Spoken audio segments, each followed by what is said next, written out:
Continuamos subiendo a Jerusalén detrás de Jesús.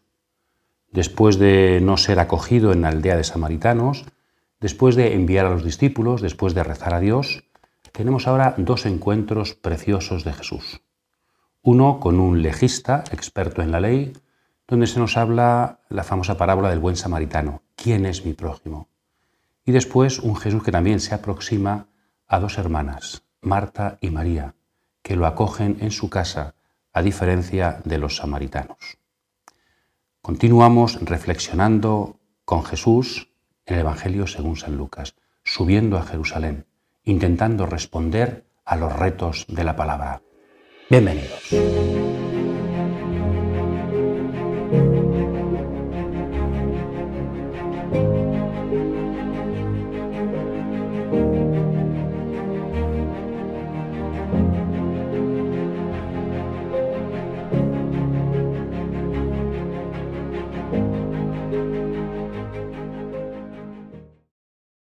Os invitamos a trabajar en esta sesión dos perícopas, dos escenas preciosas del capítulo 10 del Evangelio según San Lucas, en un principio muy diferentes, ¿no?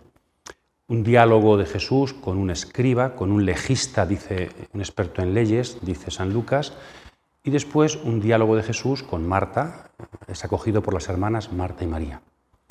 Algunos piensan que estas dos escenas no son tan diferentes, tienen mucho que ver, habría que relacionarlas, porque el legista, cuando le pregunta a Jesús, aparece un doble mandamiento, amor a Dios y amor al prójimo. Entonces, la parábola del buen samaritano, dicha al escriba, al legista, al experto en leyes, sería para especificar, para explicar un poquito lo que significaría el amor al prójimo.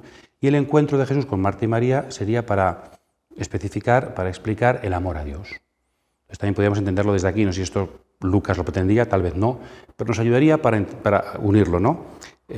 Cristo nos invita a amar al prójimo con esta parábola y Cristo nos invita a amar a Dios acogiendo a Jesús de Nazaret que llega como a casa de Marta. En los dos textos, por tanto, muy interesantes. Vamos a comenzar por el primero, el diálogo de Jesús con un judío experto en leyes. Este texto también está en Marcos y está en Mateo, hemos puesto aquí, está en Marcos 12, en Mateo 22 y en Lucas 10, pero hay muchas diferencias entre el texto de Lucas y el texto de Marcos. Como siempre os digo, se aprende mucha Biblia si ponemos los textos y los comparamos. Entonces, podríamos decir más bien que Lucas tiene una propia tradición, no solamente en la parábola, que solo tiene él, sino en el propio diálogo con el escriba, que no está en Mateo ni en Marcos y que viene pues, de un origen común que todos tienen, ¿verdad? Otras cosas, además de la diferencia de la parábola del buen samaritano, el contexto en el que están Marcos y seguido por Mateo lo ponen al final en las disputas de Jesús en Jerusalén, que ya explicábamos con Marcos. Y en cambio aquí en Lucas está en pleno corazón de la vida pública de Jesús, camino de Jerusalén, no está en Jerusalén. Después, la iniciativa del escriba en Mateo y en Marcos es para preguntar el primer mandamiento. ¿Cuál es el primer mandamiento? Una disputa muy rabínica. En cambio aquí es ¿cuál es el mandamiento para llegar a la vida eterna? Lo cual nos recuerda la pregunta posterior del joven rico, San Lucas, que es una pregunta muy típica del mundo judío. Pero en San Lucas la pregunta no es la jerarquía de los mandamientos, sino que es una perspectiva de salvación. ¿Cómo tengo que llegar a la vida eterna? ¿Qué hacer para llegar a la vida eterna? ¿No? Entonces también la pregunta es muy diferente. Y después también en Mateo y en Marcos quien responde es Jesús, pues ya conoce los mandamientos y sobre todo dos mandamientos principales, amor a Dios sobre todas las cosas y amar al prójimo como uno mismo. En cambio en San Lucas, léelo despacio, Jesús no responde, sino que Jesús responde con una contrapregunta. ¿Qué lees en la Biblia? ¿Qué dices en la Escritura? Entonces es el legista el que dice los dos mandamientos y Jesús aprueba eso. Es decir, no es Jesús quien ha sacado de la Escritura los mandamientos principales, sino que es el propio legista. La insistencia de San Lucas no está en que Jesús dice la Torá y da una jerarquía en la Torá. La insistencia de San Lucas está en el hacer, como después veremos. En conclusión, San Lucas, comparando con Mateo y Marcos, es muy diferente a estos evangelistas y según leemos y vemos las diferencias, vamos viendo las claves del Evangelio según San Lucas, que irán saliendo, espero, en esta explicación. Bien, este diálogo que podemos situar también en aquella época como algo típico entre los maestros fariseos y sus discípulos, se desarrolla en dos momentos, en dos bloques que tienen el mismo esquema que aquí hemos puesto, ¿no? Pregunta del legista, contrapregunta de Jesús, no responde, sino que es como la mayéutica, ¿verdad? Responde a su vez con una pregunta para sacar un poco del propio discípulo la respuesta. Respuesta del legista y invitación final, la respuesta final, la invitación final de Jesús, ¿no? En el primer momento tenemos aquí los versículos, la pregunta del legista, contrapregunta de Jesús, ¿qué lees en la Escritura? Él responde citando Deuteronomio y el Levítico, y Jesús le felicita, muy bien, haz esto y vivirás. Se trata no ya del saber, que tú mismo lo sabes, y yo te he ayudado a saberlo, lo que ahora te invito es a que tienes que el saber llevarlo a la práctica. Pero ahí podría terminar el diálogo, pero en cambio hay un segundo momento del diálogo. Dice que para justificarse, el legista volvió a preguntar, ¿y quién es mi prójimo? Entonces, toda esa segunda parte es la que no está en Marcos y en Mateo, sí está en San Lucas. En la segunda parte, la clave ya no es la Escritura, sino una parábola de Jesús. Y esto es muy interesante. ¿Qué son las parábolas para los mismos rabinos? Según los rabinos, las parábolas ayudan a entender la Torá. La Torá se escribió y las parábolas son una ayuda para interpretarla y cumplirla. ¿Qué está haciendo aquí Jesús con este escriba? Ayudándole a interpretar la palabra, la Torá, la ley, y a llevarla a la práctica. Es una perspectiva en todo muy de escuelas rabínicas del judaísmo. La parábola al servicio de la explicación y actuación de la ley de Dios. Esto hay una pequeña diferencia con las parábolas de Jesús. En general, las parábolas de Jesús en los evangelios sirven para interpretar su actuación. Y aquí, en cambio, sirven para interpretar y actualizar la ley que Dios nos ha regalado para que tengamos vida.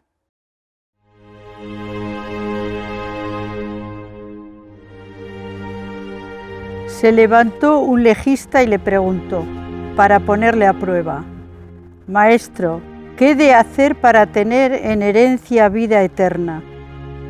Él le dijo, «¿Qué está escrito en la ley? ¿Cómo lees?»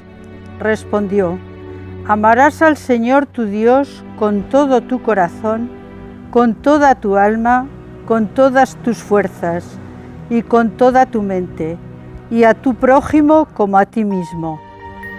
Díjole entonces Jesús, «Bien has respondido, haz eso y vivirás».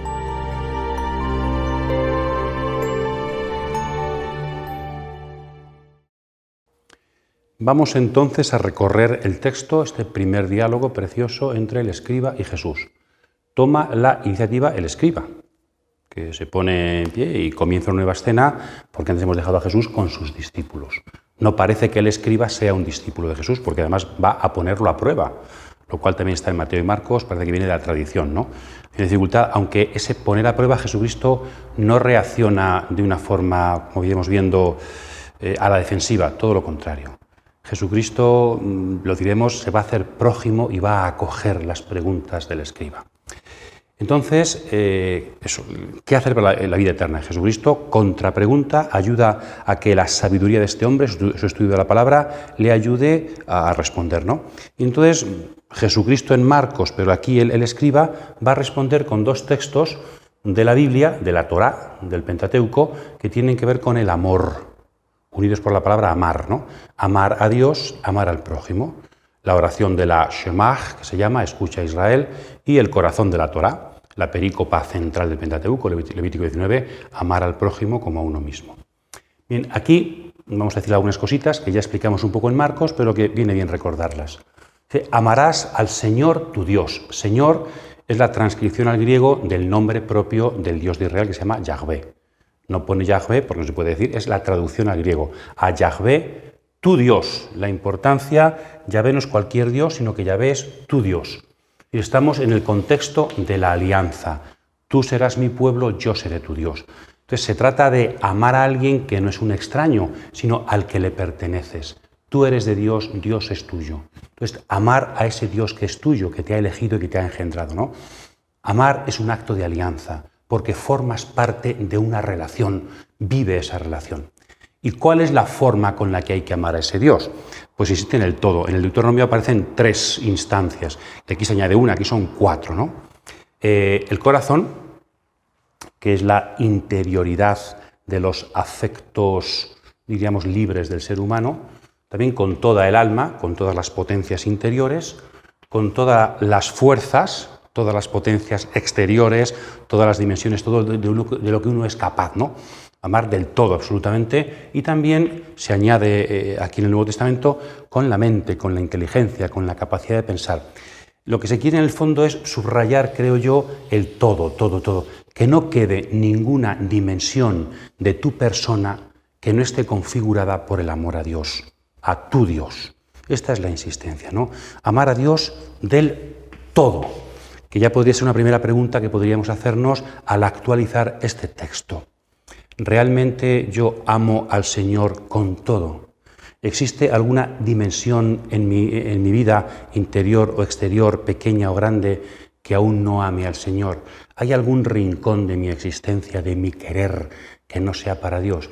¿Hay algún amor que no entre, que sea incompatible con el amor a Dios? Porque entonces algo está fallando. Todo mi querer, todo mi afecto, todas mis fuerzas, todo mi pensar, configurados por el amor a Dios. Solo Él es absoluto y en Él se recolocan todos los demás amores. Y después al prójimo, al que está prójimo, y ¿cómo? Como a ti mismo. También sobre esto se ha escrito mucho, ¿no? Amarse a uno mismo no es malo. Lo que es malo es no compaginar el amor a uno con el amor al prójimo. Querer al prójimo y quererse a sí mismo, cuando se compatibilizan, son signo de una madurez psicológica y de una santidad espiritual. Entonces, amarse a uno mismo y amar al prójimo. Entonces, precioso lo que el escriba propone, porque es lo que la Biblia dice. Este hombre ha estudiado la Escritura.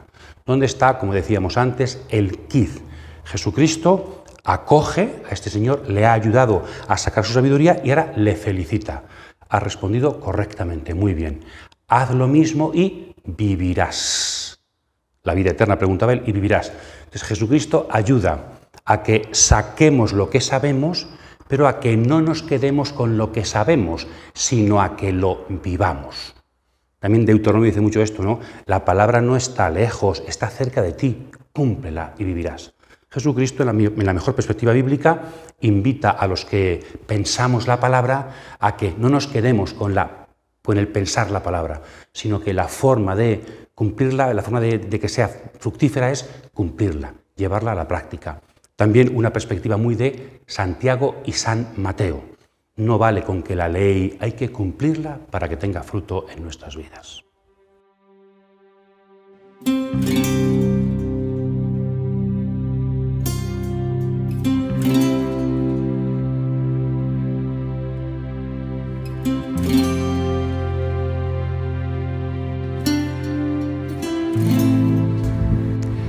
Jesucristo entonces nos enseña a que actualicemos nuestro saber bíblico para que en diálogo con el Maestro podamos cumplirlo y así vivir.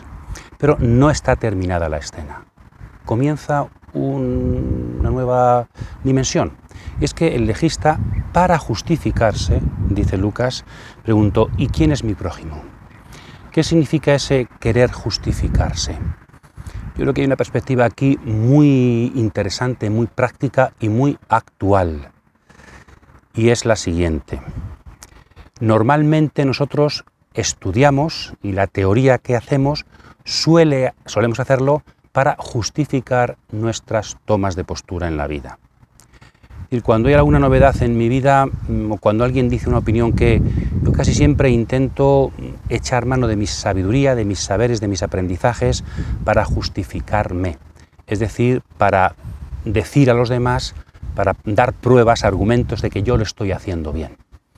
Pues quizá el legista, como se ve interpelado por Jesús a que algo le falta, a que tiene que cumplir, a que pues pone problemas. Es que esto es muy... porque ¿quién es el prójimo ya? Si esto está muy bien que hay que cumplirlo, pero ¿quién es el prójimo para poder cumplir esto? ¿Entendéis? Yo creo que aquí es una perspectiva muy nuestra, ¿no? Jesucristo va más allá de nuestras autojustificaciones.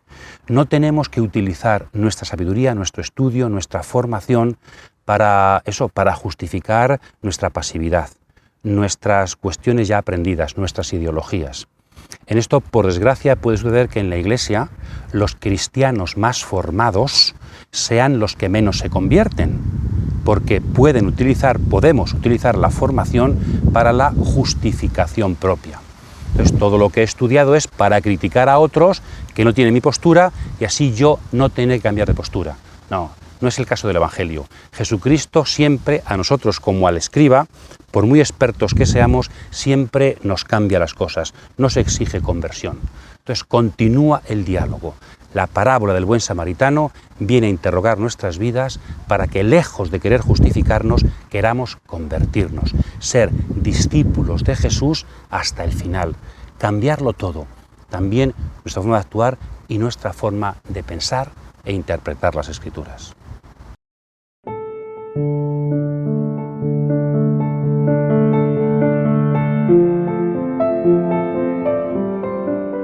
Pero él, queriendo justificarse, preguntó a Jesús: ¿Y quién es mi prójimo? Jesús respondió: Bajaba un hombre de Jerusalén a Jericó y cayó en manos de unos bandidos que, después de despojarle y darle una paliza, se fueron dejándolo medio muerto. Casualmente, bajaba por aquel camino un sacerdote que, al verlo, dio un rodeo. De igual modo, un levita que pasaba por aquel sitio lo vio y dio un rodeo. Pero un samaritano que iba de camino llegó junto a él y al verlo tuvo compasión, se acercó, vendó sus heridas y echó en ellas aceite y vino. Lo montó luego sobre su propia cabalgadura, lo llevó a una posada y cuidó de él. Al día siguiente, sacó 2 denarios y se los dio al posedario, diciendo: Cuida de él, y si gastas algo más, te lo pagaré cuando vuelva. ¿Quién de estos 3 te parece que fue prójimo del que cayó en manos de los bandidos? Él respondió: el que practicó la misericordia con él. Díjole entonces Jesús: Vete y haz tú lo mismo.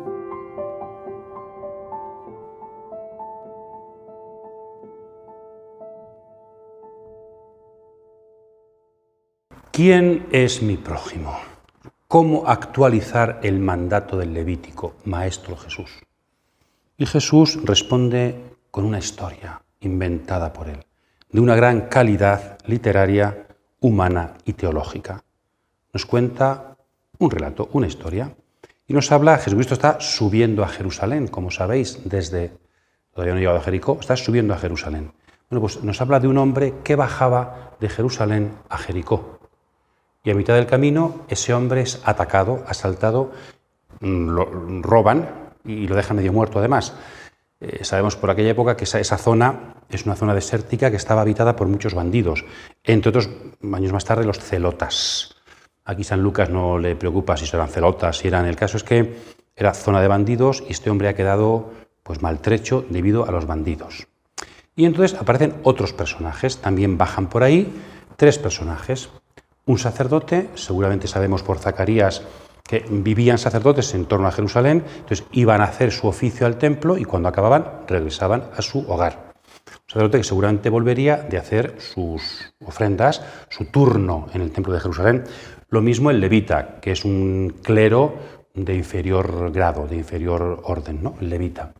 El sacerdote y el levita ven, claro que lo ven lo que pasa, pero dan un rodeo y pasan de largo, pasan, no se acercan. Han visto, pero el ver a este hombre malherido no ha despertado nada en ellos, no ha interrumpido su camino. Ellos quieren, ante todo y sobre todo, seguir haciendo su propia vida. Es más, podría haber aquí también una sutil sugerencia, y es, según el Levítico, según las leyes, acercarse a un difunto dejaba impuro a aquel que tiene que actuar en el culto. Entonces, si ese hombre maltrecho estaba muerto o a punto de morir, hasta era para ellos conveniente, es decir, no solamente estaría la indiferencia ética de estos personajes, sino también de alguna forma la actitud cúltica y sacerdotal, entre comillas, de estos personajes. Es decir, casi por cumplir una ley, la ley de la pureza ritual, incumplen otra ley, la del amor al prójimo, ¿no? Entonces aquí eso es muy interesante profundizar en esa perspectiva. Y en cambio tenemos otro personaje que es un samaritano. Ya sabéis que en aquel tiempo los samaritanos y los judíos no se hablan, y para los judíos los samaritanos son gente completamente al margen de la ley. Y por eso aquí llama aún más la atención, ¿no? Los que están en los primeros en el orden de la ley, los sacerdotes, los levitas, y el que estaría el último, ¿no? Casi un pagano, un apartado. Y en cambio él, que es un incumplidor de la ley, va a tener un conjunto de actitudes, 4 más 1, ante este hombre maltrecho. Él lo ve, como los anteriores, pero el ver provoca en él un compadecerse que le hace acercarse. Lo dijimos también cuando hablábamos en el capítulo 7 de San Lucas, de que Jesús, cuando la viuda, ¿verdad?, de Naín, también a Jesús se le conmueven las entrañas. Esta es la segunda vez que aparece ese verbo. Al samaritano se le conmueven las entrañas, y esa actitud es un ver que cambia su corazón, sus entrañas, más profundo todavía, y le hace pararse y acercarse. Cambia sus planes, reorienta su camino, porque hay una prioridad en su vida, una persona. Y esto le lleva a un conjunto de acciones. Primero, venda las heridas del enfermo, del que ha sido atacado. Después le echa aceite y vino, lo cual es una costumbre antigua para curar. Acordaos del capítulo 6 de San Marcos, donde los discípulos son enviados a que con aceite van a curar enfermos. O también en Isaías, ¿no?, con aceite aparece, o en Santiago, capítulo 5, la carta de Santiago, los presbíteros ungen, ahí viene la unción de enfermos, con aceite a los enfermos. Entonces, echar aceite y vino es un tema muy del Antiguo Testamento y de la antigüedad helenística, porque son dos sustancias que sanan las heridas. Después lo monta en su propia cabalgadura. Es decir, él era un hombre, pues claro, que tenía cierto poder adquisitivo porque iba en cabalgadura, no iba andando, pero él es capaz de bajarse y dejar su sitio de privilegio al maltrecho, al extraño que ha encontrado en el camino. Lo monta, lo lleva a la posada y cuidó de él. Cuidar y curar. Qué bonito, me gusta a mí mucho ese concepto que hay del sacerdote en los pueblos que se llama el cura, ¿no? ¿Qué es el cura? El que cura, el que sana, el que cuida a las personas. Que casi el samaritano es el ejemplo de lo que es un cura, del que cura y cuida a los demás. Entonces, 4 acciones, ¿verdad?, que hace el samaritano fruto de la compasión porque ha visto. Y tenemos también una promesa de una quinta. Deja al maltrecho hombre herido en manos del posadero y dice, le da 2 denarios, que cuando vuelva te pagaré tus cuidados. Es decir, hay una promesa de futuro de que el samaritano va a seguir cuidando de este hombre maltrecho. Todo un ejemplo de lo que se hace con una persona herida. Y entonces, después de la parábola, como en todas las parábolas, Jesucristo invita al oyente a que se incorpore la parábola, a que forme parte de ella. ¿Quién de estos se portó como prójimo del hombre maltrecho? Y claro, el legista no tiene más remedio, el que tuvo misericordia de él. Y entonces ya tienes explicado lo que significa ser prójimo. Aunque aquí hay una diferencia interesante. La pregunta clave es ¿quién es mi prójimo? Es decir, en la pregunta del legista, el prójimo en la parábola sería el hombre maltrecho. Y la pregunta final de Jesús es ¿quién se portó como prójimo ante ese hombre? Es decir, el significado de la palabra prójimo ha cambiado. Ya no es quién es mi prójimo pasivo al que tengo que atender, sino quién es el que se comporta como prójimo activo de los demás. Perspectiva interesante que ahora profundizaremos, que nos hace preguntarnos en la parábola cómo Jesucristo siempre nos sorprende con sus parábolas.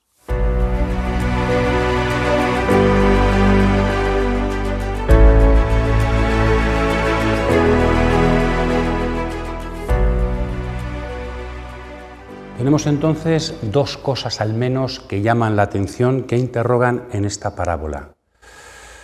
La primera es que el personaje ejemplo para seguir, el ejemplo de vida ética colmada, Jesús pone como ejemplo a un samaritano.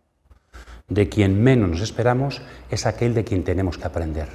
El Maestro Jesús pone ejemplos, sobre todo en San Lucas, para nuestra vida de personas que no nos esperábamos.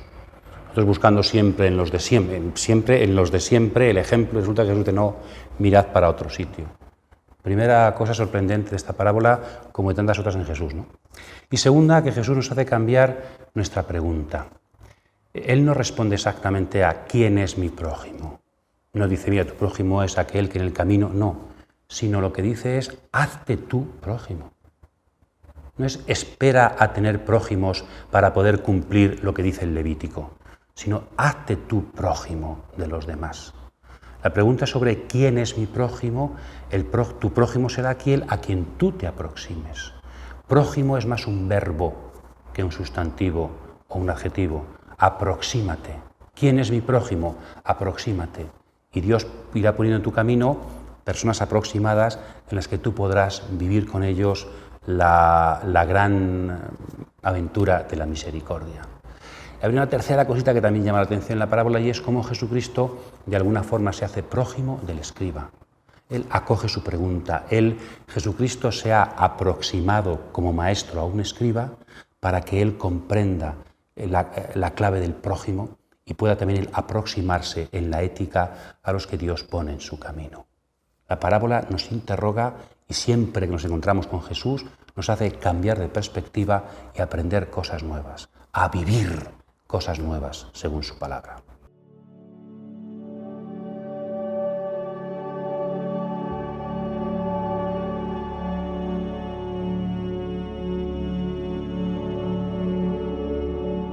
Una vez que hemos trabajado la parábola y el contexto en el que se desarrolla, vamos ahora a intentar aplicarnos un poquito claves para interpretar esta parábola a nuestra situación. Nos ayuda a ello también la historia de la interpretación a todo lo largo de la Iglesia, ¿no? También los santos padres, sobre todo Orígenes, San Agustín, tantos padres de la Iglesia. Empezamos por la primera clave, que es quizá la principal, la clave ética, ¿no? La clave práctica, la clave concreta, que es quizá el sentido más importante del texto, el hacer. ¿Para qué dice Jesús esta parábola? Para que la ley no se quede en teoría, sino que la ley nos mueva para poner rostro a lo que la ley nos pide, a nuestros prójimos. Entonces, movernos a actuar. Ese es el principal objetivo de esta parábola, la clave ética. También hay una clave muy importante, que es la clave eclesial. Dicen los santos padres que si yo trato a los demás como prójimos, voy construyendo la comunidad. También, de hecho, después se va a interpretar la posada como la iglesia en la que Jesús dejará. Entonces, la iglesia también es, diría el Papa Francisco, ¿no?, el hospital de campaña, ¿no? Ese lugar en el que pueden ir dejando a los heridos Jesucristo y los que los cuidan, ¿no? Entonces, la clave de la iglesia también es muy importante en la parábola. Primero, porque al yo acercarme a los demás, construyo comunidad, construyo hermanos prójimos y también la iglesia como lugar donde los heridos siguen siendo cuidados. Después, la dimensión o la clave escatológica. No olvidemos el contexto, la pregunta del escriba, del legista. ¿Qué tengo que hacer para heredar la vida eterna? Hacer, pues lo que tienes que hacer es comportarte como prójimo con los demás, imitar al buen samaritano.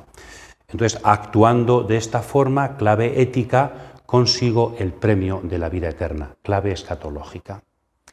Y hemos dejado para el final la clave más importante, más interesante de toda la historia de la interpretación, que es la clave cristológica. Y aquí hay una alegorización muy interesante. Para que no nos quedemos con ninguna, vamos a leer lo que Orígenes y otros santos padres han cogido cada elemento de la parábola y le han puesto un significado, un equivalente. En concreto, a ver si no nos dejamos ninguno, bueno, alguno dejaremos, el hombre herido que baja de Jerusalén a Jericó, es signo de Adán, del ser humano, ¿no? Porque Jerusalén es signo del paraíso original y Jericó es símbolo del mundo. Entonces, ¿qué le ha pasado a Adán y sus descendientes? Que vivía en Jerusalén y en cambio está viviendo en Jericó, malherido. Es decir, ha bajado por su propio pecado, ha descendido de Jerusalén a Jericó y está maltrecho, malherido y a punto de morir. Los bandidos que nos apalean y que son las potencias, el diablo, la serpiente, las potencias enemigas a las que el hombre le hace caso.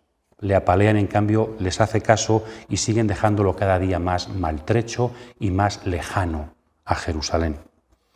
El sacerdote es símbolo de la ley y el levita los profetas. La ley y los profetas, que en la perspectiva de San Pablo, ¿verdad?, pues ven pero no salvan, son impotentes. La ley, sacerdote, y los profetas, levita, no pueden salvar al hombre herido. Lo ven, se dan cuenta que hay un problema, pero no hacen nada, son impotentes. Tiene que venir alguien después del sacerdote y del levita, después de la ley y los profetas, tiene que venir alguien para que nos sane. ¿Y quién es ese alguien? ¿Quién es el buen samaritano? Aquí está la clave, es Cristo. Además, samaritano, juegan también con la etimología, parece que viene la palabra guardián, guardiar. Entonces, guardar. Jesucristo es el guardián, el pastor mesiánico que ha venido en la etapa definitiva de los tiempos para salvar al hombre maltrecho por el pecado. Las heridas son fruto y son también el signo de la desobediencia del hombre a Dios. Cada elemento. La cabalgadura, muy bonito esto. El caballo, Jesucristo, buen samaritano, se apea del caballo para subirnos a nosotros en su caballo. Es el signo de la encarnación. Él se ha despojado para poder a nosotros también llevarnos sobre entonces el cuerpo del Señor, ¿no? Él se ha dejado de ser su condición divina, Filipenses 2, para poder a nosotros llevarnos también en sus hombros. La posada, muy bonito esto, lo hemos dicho antes, la posada es la iglesia. Jesucristo ha hecho una misión, se ha marchado, pero ha dejado a los heridos al cargo de su iglesia. La iglesia del buen samaritano, la iglesia de Cristo. Y el regreso del samaritano, cuando vuelva, es la parusía. Él ha prometido volver para acabar de sanar al hombre herido. Entonces, perspectiva cristológica fundamental, que nos lleva también a una perspectiva eclesiológica. De hecho, Pablo VI, después del Concilio Vaticano II, quiso comparar la Iglesia en relación con Cristo y con este mundo como la que, en nombre del buen samaritano, quiere estar ante este mundo, pues eso, curando las heridas. No quiere tanto juzgar al mundo, sino acercarse al mundo, escuchar los lamentos. No quiere decirle, ¿te das cuenta dónde has llegado por haber hecho caso a los bandidos? ¿Te das cuenta cómo estás por haber pecado y haberte alejado de Jerusalén y haberte alejado de Dios? No, la Iglesia no quiere ser juez, sino quiere ser buen samaritano que cura las heridas que el pecado ha dejado en nosotros. Con Jesucristo, clave fundamental de la parábola, también nosotros queremos descender de Jerusalén para que, como posada de heridos, podamos cuidar a aquellos a quienes Jesús nos envía. Él es la misericordia perfecta de Dios y nosotros vamos siendo como continuación, sacramento de su infinita misericordia, y ahí caben todos los heridos de la historia.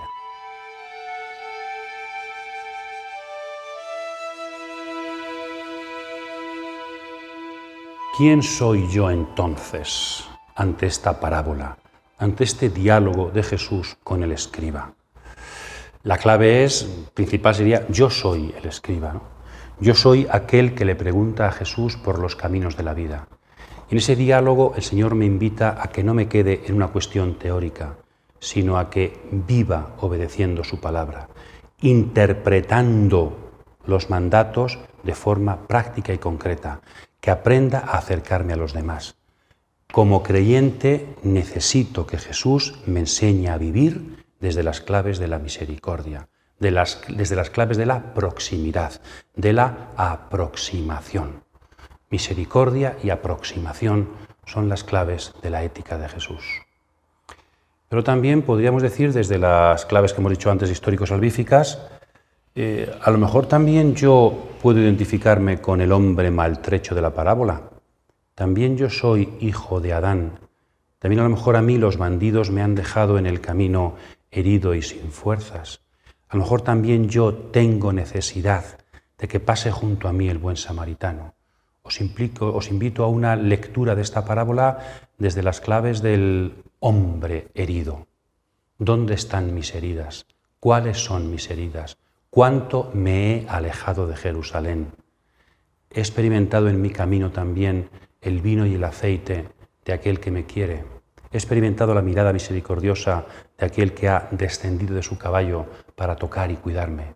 Me ha llevado a la posada. He sido tocado por él y estoy a la espera de la sanación definitiva.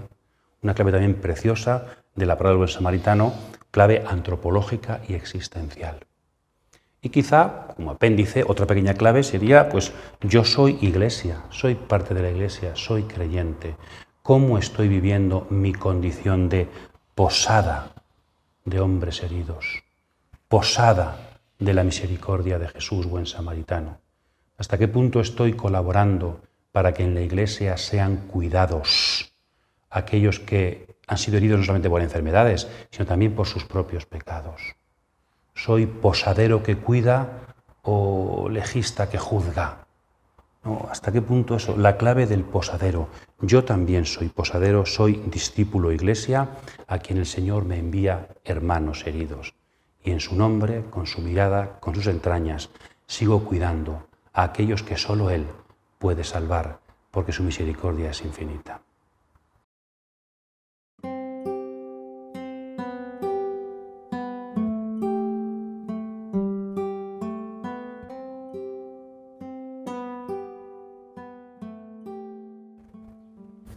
Estamos subiendo a Jerusalén con Jesús porque somos discípulos suyos.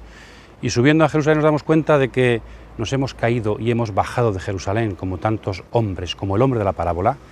Por eso vamos subiendo para aprender a bajar, subiendo para aprender que aquellos que han caído tienen que acompañarnos para ser sanados con nosotros y caminar detrás de Jesús. Subiendo a Jerusalén aprendemos a ser discípulos. Y ser discípulos es aprender a mirar y a amar como Jesús.